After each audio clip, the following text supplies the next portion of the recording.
tuning in.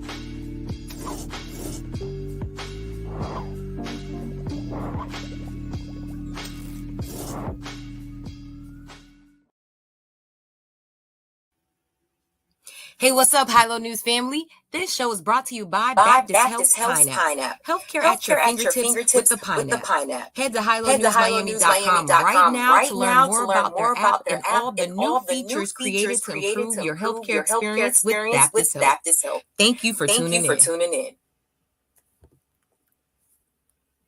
Hey, what's up, Hilo News family? Welcome to another episode of Can We Talk? I'm your host, Janae Tate, founder and editor-in-chief of Hilo News. And you know what we do here at Can We Talk? We talk to dope people in the community doing dope things, and today is no different.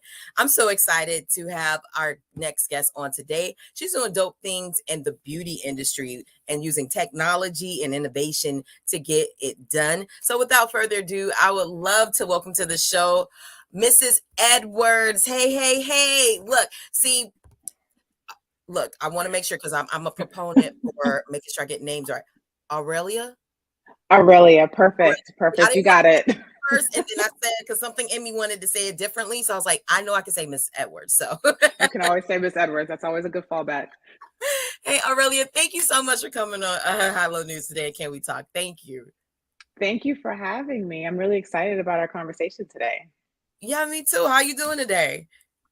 I'm good. It's Friday. Looking forward to the weekend. Last weekend it rained, so I'm hoping this weekend will be a little bit nicer. Yeah, no. I totally feel you on that. And we could just jump right into the conversation about what you're doing because it's really amazing. Tell me about your company Nailstry, because you're doing some cool things in the beauty and tech lane, and I want to know how you got started and what made you think of this idea, because I think it's pretty cool and innovative. So Nailstry is a beauty app, specifically in the press-on nail space. And for me, I loved press-on nails, loved nail art, but my previous career didn't allow me to get my nails done on a regular basis. And I love wearing long nails, and I would find myself using press-ons as a way to kind of still be able to be all put together at night, but then professional for work in the morning. This particular weekend, I was going to a wedding, getting ready, and I didn't have time to run to the store. So I figured I'd just use some leftover nails I had in the closet. And I could not find all the sizes that I needed. So I was at the hair salon getting my hair twisted. She was running late. I'm trying to do my press-ons in the chair. Couldn't get them all done and ended up having to stop at Target on the drive down to this wedding. And I ended up running late and I missed the wedding welcome party. Mm-hmm. But on the entire drive down, I'm like, well, why can't I just buy 10 nails? Why do I have to buy 30 and 24? And I have all these leftover sets. So I created Nailstry as a way for customers to come onto our platform. They can size their fingernails with our AI technology. And then they can shop our platform of designers. So that's really what it is. It's an e-commerce marketplace that you can find the designers that you want and also get your nail sized. I love that. And we've all been in that jam where we needed to get our nails done really quickly. Maybe we didn't have the time, but we don't want to look have baseball mitts, as they said on Martin. And I need my nails. And when I was on there, I was like, I need to go on Nailstry and get me some press-ons. And honestly, recently, because I used to get my nails done all the time, and I started doing the press-ons, and I was like, this is so much more convenient. I don't want these on all the time, but I want to look jazzy when I go out for this moment. So I think that's pretty cool that you're, filling this need in the market. For you, what has this entrepreneurial journey been like? How long have you been in the business, and what made you, say, hey, you went from idea, but how did you get from there to let's start this business? So it's been about 4 years. It started in 2018. And when I had the idea, when I was driving down to this wedding about, okay, how do I size people's nails? I decided to open a store. At the time, I lived in New York, or I lived in New Jersey at the time, and decided to open a pop-up store in New York. So literally 6 weeks after that wedding weekend, I was able to get resale licenses for New York, find a space, have someone build out the interiors, contact designers on Etsy, get them to send me nails. And I set up a whole pop-up store where you would come in, we would size your nails in store, and then you can shop our designers. So starting with that pop-up store allowed me to understand, number one, what the customers wanted, what their relationship with their nail care system was, and do they like going to the nail salon, or how open are they to using press-ons? Because I think pre-COVID, a lot of people didn't understand that press-on nails weren't Lee press-on nails anymore. So having that vision, so that really helped. And then after closing, we were open about 7 weeks. We developed a lot of virality online. We did some social media shopping events and then decided to create this digital platform. That took about a year. I found a really great technology team that was offshore. They built out my MVP and then we just hit the ground running. Unfortunately, COVID did shut everything down, but that really worked out for us because a lot of nail designers were pivoting into how do they keep their businesses afloat, being that their nail salons are closed. So our platform gave a stage for independent nail designers to kind of branch out and create their own brand, and gave them a place to also sell their nails. So it's been growing. We've been getting a lot of organic traction just from our designer community, really referring to their customers, and then just being on social media and people seeing what we're doing. Oh, that's amazing. And so, like, as you're explaining that, it's more, are you guys kind of like a marketplace? And forgive me if I'm wrong, but is it kind of, it seems like a Etsy for nail designers. Like they have a place to show their designs and sell them on your platform. Because at first I'm like, is she the designer? Is she the one making the nails? Like, so that is that, am I correct in saying that? Like how that works? You are mostly correct. So yes, we are an Etsy for nail designers, but what makes Nailstry unique is our patent pending technology. So we're actually a technology company. So that's what makes us special. That's our secret sauce. We've been able to correct for the margin of error in our iPhone smart camera, in our camera phones on the iPhone, that allows you to take these measurements. And that's what makes us unique. So yes, we are connecting consumers to nail designers, but we have this magic of being able to measure your nails in the process. You know what too, as I'm getting more into this like press on world, sometimes like my thumb is too big or the pinky is too small and I'm like, and I'm sitting there filing trying to get it like Mm-hmm. to fit my nail Mm-hmm. perfectly. So I think this is amazing. Like you are changing the game for the girls. Like we need this, and I feel like it's super convenient because it's mailed right directly to me, so I don't even have to leave my house to go get these products. So it's mailed to you. They're completely customizable. So you can see a design and maybe it's the extendo nails that are really long and you want them short. You can just tell them I want this exact design and shorten it. You can do short coffin or short stiletto. And if you don't see what you want, you can DM the designer directly and send them a picture and they can create your own inspired set. So I just love having that like full range of creativity with your nail designers. Nice. How many designers are you currently working with right now? We have just over 300 designers on the platform. Wow, this is dope. This is growing. I love it. I love it. I love it. Congrats. Um, and so we connected through Endeavor, a lab for Black founders. Tell me about that journey and that experience with them and how that has helped your business so far in your journey. So Endeavor Miami is an amazing organization. They're a global organization, and I was part of their Endeavor Lab for Black founders, that cohort. They really have a unique way of getting local founders together to collaborate and really develop authentic and genuine relationships. If anyone's starting a business, it's really hard, especially coming from our community. We don't always have people in our family or our friends who are entrepreneurs or doing something similar. So building out that network, number one, was key. So they're definitely very instrumental in getting us together and making sure we have a network to fall back on. We also had access to mentors that really helped us fine tune some of our challenges. It was an 8-week program, so we were able to pinpoint 1 or 2 challenges that we wanted to work on during that program, and then kind of track how we did from where we started to where we ended. So definitely a lot of value, and it's a relationship that's we're going to have for forever. So looking forward to being part of this community.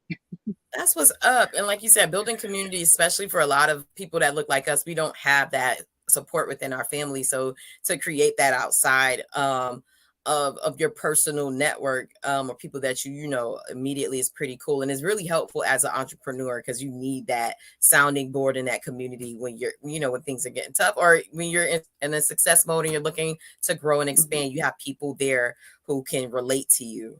As a Black woman, in this tech industry. Tell me about that experience and any challenges that you've had to overcome that can inspire the next woman who wants to get in this world. Follow your passion and what you know you're supposed to do. Like women's intuition and knowing your gut, that's a real thing. You tend to get mansplained a lot in this space, but just knowing what your purpose is and following your gut is definitely something that I found brought me a lot of value. And then also asking for help, leaning back into that community. I think a lot of Mm, us as Black women, we're used to doing everything and wanting to everything and be perfect, like not letting perfection run our decisions and asking for help that when we need it. that's what's up. Have you had like any specific, anecdotes or anything that you can share with the audience that um you had to overcome, or something that you were like, dang, like I did that. I'm winning. Like anything that you could share to motivate, that next, young group of entrepreneurs that want to get into the tech field or even the beauty industry. So I always say just start. I think procrastination and second guessing and overthinking is something that I've always had challenges with. And I always tell myself, just start just a little bit because consistency is really what gets you to your end game.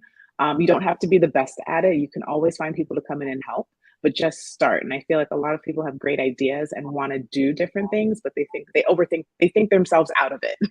Don't do that. Just start. Yeah, no, that's really good, and that definitely is a challenge even for myself sometimes. So I definitely get that. We were talking beforehand about like the future of tech and beauty, and I wanted to know like your thoughts on that and like where you think like this world is going and what that is going to look like for the consumers and the entrepreneurs in the future. Technology is here to stay, and being in the beauty space and also in just e-commerce, I feel like personalized e-commerce is the future, and being able to customize everything that you want to get it to your liking, to your fit, to your size, how it looks on you, that is where we're heading. So being able to have technology that can help bridge that gap so that whatever you experience in the virtual world, especially anyone who plays in Mm. like the web3 space or metaverse, playing in XR gaming, soon you'll be buying things in that space, and you want to make sure that that experience that you have in that virtual world is the same that you have in real life. And that's where I see the future of beauty and e-commerce going. And I see you guys definitely are in the, the leaders in that that lane for that. So that's pretty cool. Here at Hilo News, we're about local news and we like to connect, community and learn about people like and where they from and like what made them. So you mentioned New York, New Jersey, or the Northeast. Like, are you originally from there? And then also to tell us about your journey to South Florida. So originally I was born in New York, but raised in South Florida. So I would say I'm definitely from South Florida. Grew up Okay. in Miramar. Okay. I went to high school at Stranahan in Fort Lauderdale and Okay. went to undergrad at Florida International University. So that's Me my stomping too. ground. Did Uh, you Hey, really? go Same, Panther. exactly. I love FIU, best education. And then I actually moved to New Jersey for graduate school. So I have my Mm, master's degree in cosmetic science. And that's where I kind of lived and worked for about 15 years. And that's where the idea for Nailstry came about, was just being in that area. And being in the Northeast is a lot of fun, but I love my South Florida roots. yes. How has your upbringing influenced you as an entrepreneur? Like, what are some lessons and some things that were instilled in you that you still carry with you today? So I'm a child of immigrant parents. My family is from Trinidad and Tobago. So just having those Caribbean parents talking about follow your book. If anybody from the islands is be in your book, everything's about your book and studying. So education is also really important. And I think being an entrepreneur, you're always learning, and that's something that you should take with you. That no matter what, don't let anything challenge you, because I'm non-technical. I don't write code. I didn't know anything really about technology. I'm a science-based person, but I had this affinity for nail art, and I wanted to see if I can bridge that gap with technology. And I just learned, and I figured out how to find the right team to help me get there. And I'm consistently learning. So education is important. It's something that they can't take away from you. So if you have any questions, we have Google. I mean, technology today makes it really easy. You have YouTube University. So let that be the reason why you don't start. Yes. And you mentioned your education. Tell me about like your professional background and like what skills I guess transferred over to like what you're doing now. Like I would love to know like about your career and how you began and how you got to this point. So interesting enough, I was pre-med in undergrad. I wanted to be a physician, but I also went to massage school. So I learned a Wow. trade my first year of college, and so it was great because I would work nights and weekends. So I would party all day, go to work, and I worked like on the weekends, 2 days. But I made enough money as a college student to be able to like fulfill that lifestyle.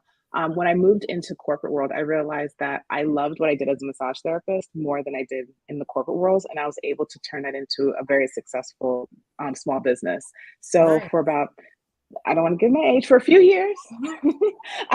I had a very successful business in South Florida, New Jersey, and New York as a massage therapist. And I grew that business and also hired other therapists to work with me towards the end of the stages.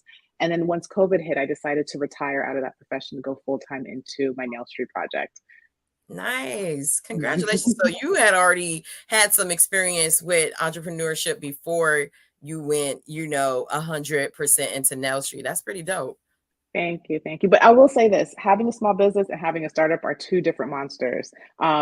Definitely, there are some similarities, but with startups, you're always changing. It's always a new project. Every day it's something new. You're always pivoting and you're always kind of testing the market, listening to what your customers are saying, and then taking that information to work on the next thing. So it does keep you on your toes a little bit differently than being a small business owner. I've had these conversations, especially people in the VC space, and I'm so glad that you mentioned that. What would you say, in your opinion, is the difference between a business and a startup, like a small business and a startup?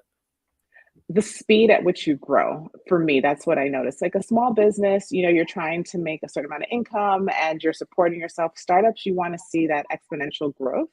And so you're always looking at ways to be first to market. You're looking at ways to kind of scale the data that you're getting to make it accelerate faster to generate more income. So that speed is what makes it more difficult or a little bit more challenging than just having a small business that you're trying to go through the same routine, every day. I love how you broke that down. Thank you. This has been, we're learning about you, but you're also giving us like a little mini masterclass about entrepreneurship and getting started. So I appreciate that. Uh, Aurelia, did I got it? Perfect. Yes, got it. I shouldn't be struggling this hard with names. I'm a journalist. This is sad. But thank you for your patience. Before I let you go, is there anything else that you'd like to share with our audience that we didn't touch on that you feel like they should know? So right now in the app, we're doing our monthly designer challenge, and this is where we get our designers on board to create a set theme for the month, and then we have our users on the app vote for their favorite designers. So I will ask everyone to download the Nailstreet app in iOS in the App Store and vote for your favorite nail designer. You can vote in the community section on the app. That's what's up. Thank you so much. Before you go, let people know how they can connect with you, learn more about Nailstry, and anything other, any updates that they could get. How can they connect with you guys? So you can follow us on Instagram. Our handle is the Nailstry. You can check out our website at www.nailstry.com. And you can download our app. If you look for us in the App Store on iOS under Nailstry, you'll find us, download us, and feel free to get measured and shop our platform of designers. Yes. And if you're watching us on Facebook or YouTube, if you're looking at the screen, we have the information up there for you now. So make sure you guys connect. Definitely support this Black founder, this woman founder, this Black girl magic founder, like all the things. She's from South Florida. So we definitely got to make sure we show love to home team. Aurelia, thank you so much. Did I get that right? I feel like You have it. It's perfect. Something in me keeps saying you're saying it wrong, but but no, thank you so much for coming on High Low News today and telling us all the great things about Nailstry. Please feel free to come back anytime you have any news or updates. You are now officially a friend of the show, so we want to make sure that we support and root for everything Black, like Issa says. So thank you so much for taking time, especially to support and rock with Black-owned independent media here in South Florida. It means a lot. Thank you. Thank you. I had a great time. Thank you. Thank you guys for tuning in to another episode of Can We Talk, powered by High Low News. We appreciate you guys for rocking with us, and we'll see you next time.